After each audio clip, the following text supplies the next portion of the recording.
આપણે જોઈશું પરિપથ આકૃતિ એટલે કે સર્કિટ ડાયાગ્રામ. શરૂઆતમાં આપણે જ્યારે વિદ્યુત પ્રવાહ વિશે વાત કરી હતી ત્યારે આપણે પરિપથ વિશે ભણ્યા હતા. ત્યારે આપણે પરિપથને વ્યાખ્યાયિત કર્યો હતો. ત્યારે શું વ્યાખ્યા આપેલી હતી? તો ત્યારે આપણે પરિપથ માટે એવી વ્યાખ્યા આપેલી હતી કે વિદ્યુત પ્રવાહના વહન માટે જે બંધ અને સતત માર્ગ જે ઉપયોગમાં આપણે લઈએ છીએ તેને પરિપથ તરીકે ઓળખીએ છીએ. બરાબર. તો સૌપ્રથમ તો આપણે પરિપથની વ્યાખ્યા જોઈએ. પરિપથ કે જેને આપણે સર્કિટ કહીએ છીએ. બરાબર. તો કહી શકાય કે વિદ્યુત પ્રવાહના વહન માટે વપરાતા બંધ અને સતત માર્ગને વિદ્યુત પરિપથ કહે છે.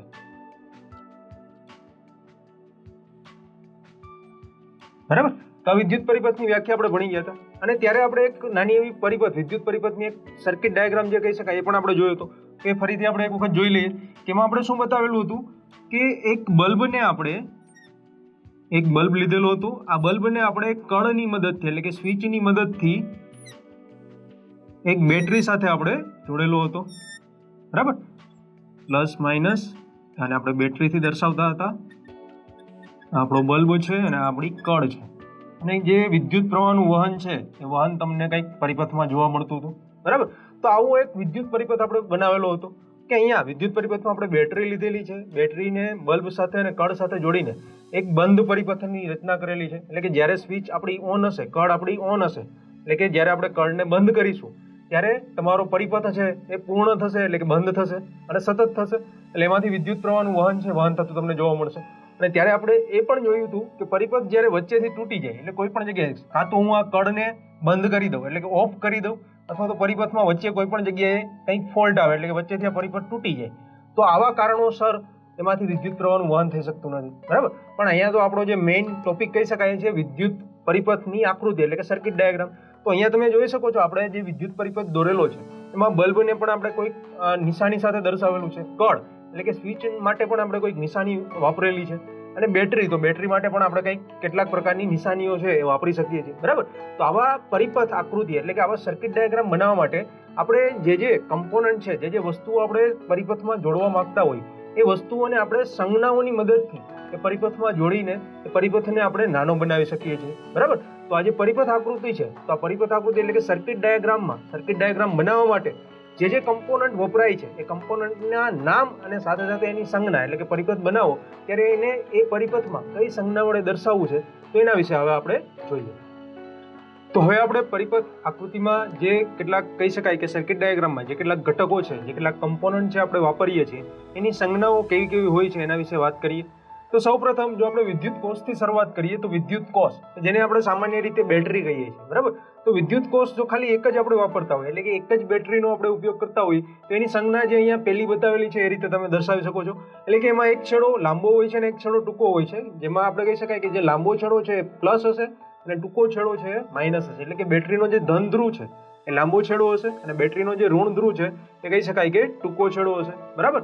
ત્યારબાદ બીજું આપણે જોઈએ તો ઘટકોમાં આવશે વિદ્યુત કોષોનું સંયોજન. એટલે કે આપણે જે વિદ્યુત સ્થિતિમાનનો તફાવત આપીએ છીએ આ તફાવત છે તમારે વધારે આપવો પડતો હોય તો આપણે ત્યારે શું કરીએ છીએ કે આવી કેટલીક એક કરતાં વધારે વિદ્યુત કોષોને અથવા તો એક કરતાં વધારે બેટરીને એક સાથે લઈને આપણે એનું જોડાણ કરીએ છીએ એટલે કે વિદ્યુત કોષોનું સંયોજન કરીએ છીએ. તો એક કરતાં વધારે વિદ્યુત કોષો જ્યારે લઈએ છીએ ત્યારે વિદ્યુત કોષોનું સંયોજન છે એવા બે વિદ્યુત કોષોને આપણે આ રીતે શ્રેણીમાં જોડીને દર્શાવી શકીએ છીએ. ત્યારબાદ ત્રીજું આપણે વાત કરીએ તો પ્લગ કળ અથવા તો જેને આપણે સ્વિચ તરીકે ઓળખીએ છીએ. બરાબર. જો સ્વિચ ખુલ્લી હોય એટલે કે સ્વિચ આપણે ઓફ કન્ડિશનમાં વાત કરીએ છીએ, સ્વિચ ખુલ્લી હોય ત્યારે તેને કંઈક આ રીતે દર્શાવવામાં આવે છે એટલે કે એક બ્રેકેટ અને એને લાઇનથી આપણે દર્શાવીએ છીએ.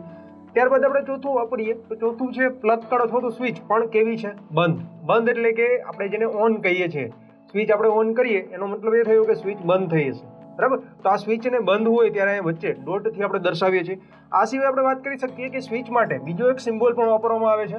આપણે અહીંયા અથવા કરીને એ દર્શાવીએ તો આ રીતે સ્વિચ માટે જ્યારે સ્વિચ ખુલ્લી હશે ત્યારે આ રીતે પણ તમે દર્શાવી શકો છો અને સ્વિચ કળ માટે જ્યારે સ્વિચ બંધ હશે ત્યારે તમે એને કહી શકાય કે આ રીતે આપણે દર્શાવીએ છીએ.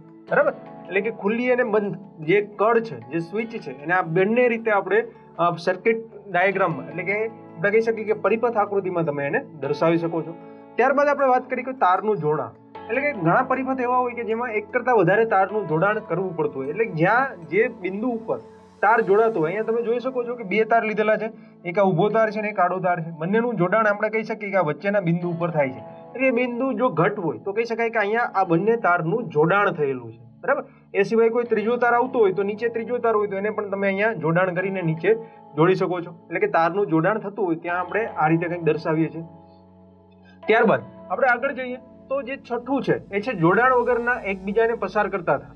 ઘણી વખત આપણે એવું થતું હોય કે એક તાર જતો હોય એની ઉપરથી આપણે બીજો તાર લેવો પડતો હોય, એટલે કે બંને વચ્ચે જોડાણ ના હોય પણ એક તાર છે એની ઉપરથી આપણે બીજા તારને લઈએ છીએ. તો આવી વસ્તુને સંજ્ઞામાં કઈ રીતે દર્શાવાય? તો અહીંયા કહી શકાય કે જુઓ, અહીંયા એક આડો તાર જાય છે અને એની ઉપરથી બીજો તાર જાય છે. એ બંને વચ્ચે જોડાણ નથી, બંને એકબીજાની ઉપરથી પસાર થાય છે, જોડાણ કરેલું નથી, બરાબર. તો એકબીજાની ઉપરથી પસાર થતા હોય તો જે બીજો તાર જેની ઉપરથી પસાર થતો હોય ત્યાં આ રીતે આપણે એને જમ્પર જેને કહેવાય એ રીતે જમ્પર લગાડીને તમે એને પસાર કરી શકો છો. એના માટેની સંજ્ઞા આપણે કંઈક આ રીતે વાપરીએ છીએ. ત્યારબાદ વિદ્યુત બલ્બ. તો આગળ આપણે પરિપથમાં જોયું કે બલ્બને સામાન્ય રીતે આપણે આ રીતે સંજ્ઞામાં દર્શાવીએ છીએ. અવરોધ, અવરોધ શું છે એના વિશે આપણે આગળ જોઈશું, પણ અવરોધ જ્યારે કોઈ આવતો હોય ત્યારે એ અવરોધને તમે આવી એક સંજ્ઞા વડે દર્શાવી શકો છો. પછી બીજું છે ચલિત અવરોધ, એટલે કે રિયોસ્ટેટ. ચલિત અવરોધ છે જેને રિયોસ્ટેટ તરીકે પણ ઓળખવામાં આવે છે. આ ચલિત અવરોધ એટલે એવો અવરોધ હોય છે કે જેમાં જે અવરોધનું મૂલ્ય હોય છે મૂલ્યને તમે ફેરફાર કરી શકો છો, બરાબર. જ્યારે આપણે ઉપર જે જોયું અવરોધ, એ અવરોધ જે છે જેને આપણે સિમ્પલી આ રીતે દર્શાવીએ છીએ. આ જે અવરોધ છે એ અવરોધમાં આપણે કહી શકીએ કે આ અવરોધની જે મૂલ્ય છે, જે વેલ્યુ છે એને તમે ફેરફાર કરી શકતા નથી. એનો આપણે કીધું કે ઓહમમાં તમે માપતા હો તો 5 ઓહમનો અવરોધ હોય તો એ 5 નો 5 જ રહે, 5 માંથી 6 કે 5 માંથી 4 આપણે કરી શકીએ નહીં. પણ ચલિત અવરોધ જે છે જેને આપણે રિયોસ્ટેટ કહીએ છીએ એને કંઈક આ બે સંજ્ઞા વડે આપણે દર્શાવીએ છીએ. આ અવરોધ એવા પ્રકારના અવરોધ છે કે જેને તમે અમુક રેન્જમાં ફેરફાર કરી શકો છો. એટલે કે કોઈ એક અવરોધ આપેલો હોય એમાં 0 થી 5 ઓહમ અથવા 0 થી 10 ઓહમ એ રીતે તમે અવરોધનો ફેરફાર કરી શકો છો, બરાબર. તો એને આપણે આ સંજ્ઞા વડે દર્શાવીએ છીએ. ત્યારબાદ છેલ્લા બે ઉપકરણો છે જેના વિશે આપણે ભણી ગયા છીએ કે એમીટર. એમીટર જે છે એ વિદ્યુત પ્રવાહનું જે વહન થતું હોય એ વહનને અથવા તો કહી શકાય કે વિદ્યુત પ્રવાહને માપવા માટે આપણે એમીટરનો ઉપયોગ કરીએ છીએ. તો એમીટરની સંજ્ઞા આપણે કંઈક આ રીતે દર્શાવીએ છીએ, બરાબર. અને ત્યારબાદ નેક્સ્ટ જે છે વોલ્ટમીટર છે. વોલ્ટમીટર જે આપણે જોયું હતું કે વિદ્યુત સ્થિતિમાન અથવા તો વિદ્યુત સ્થિતિમાનનો તફાવત જે છે એ તફાવતને આપણે જ્યારે માપવો હોય ત્યારે આપણે વોલ્ટમીટર નામના ઉપકરણનો ઉપયોગ કરીએ છીએ ને એને આપણે કંઈક આ રીતે દર્શાવીએ છીએ. એટલે એમીટર અને વોલ્ટમીટરની સંજ્ઞા સરખી જ છે, પણ એમીટરમાં જે આપણે સંજ્ઞા દર્શાવી છે એમાં વચ્ચે એ લખીએ છીએ અને વોલ્ટમીટરમાં જે સંજ્ઞા દર્શાવેલી છે એમાં વચ્ચે આપણે વીથી એને દર્શાવીએ છીએ, બરાબર. તો અહીંયા આપણે જે આવા કેટલાક ઘટકો જોયા અને એની કેટલીક સંજ્ઞાઓ જોઈ કે જેનાથી જ્યારે આપણે વિદ્યુત પરિપથ એટલે કે કહી શકાય કે સર્કિટ ડાયાગ્રામ જ્યારે આપણે બનાવતા હોઈએ છીએ ત્યારે આપણે આવી સંજ્ઞાઓનો ઉપયોગ કરીએ તો સર્કિટ ડાયાગ્રામને આપણે કહી શકાય કે બહુ સરળ અને નાનો બનાવી શકીએ છીએ અને સરળતાથી એને સમજી શકીએ છીએ, બરાબર. એના માટે આપણે આ બધા ઘટકો એટલે કે કઈ વસ્તુઓ કયા કમ્પોનન્ટ આપણે કનેક્ટ કરીએ તો એને સર્કિટ ડાયાગ્રામમાં જ્યારે તમે દર્શાવો છો ત્યારે પરિપથમાં તમે કઈ સંજ્ઞાઓ દર્શાવી શકાય એ તમને ખ્યાલ હોવો જોઈએ, બરાબર. તો એના માટે આપણે જે પરિપથ આકૃતિ આગળ ઘણા બધા આપણે ટોપિક ભણવાના છીએ કે જેમાં આવા અલગ અલગ પ્રકારના પરિપથો આપણે બનાવવાના છે, બરાબર. તો આ પરિપથો બનાવશું ત્યારે હવે આપણે આવી કોઈ વસ્તુ લખશું નહીં, પણ ત્યાં સીધું જ એની જે સંજ્ઞાઓ છે એ સંજ્ઞાઓનો ઉપયોગ કરીને આપણે સર્કિટ ડાયાગ્રામ એ જે પરિપથ આકૃતિ છે એને આપણે સરળતાથી બનાવી શકીએ.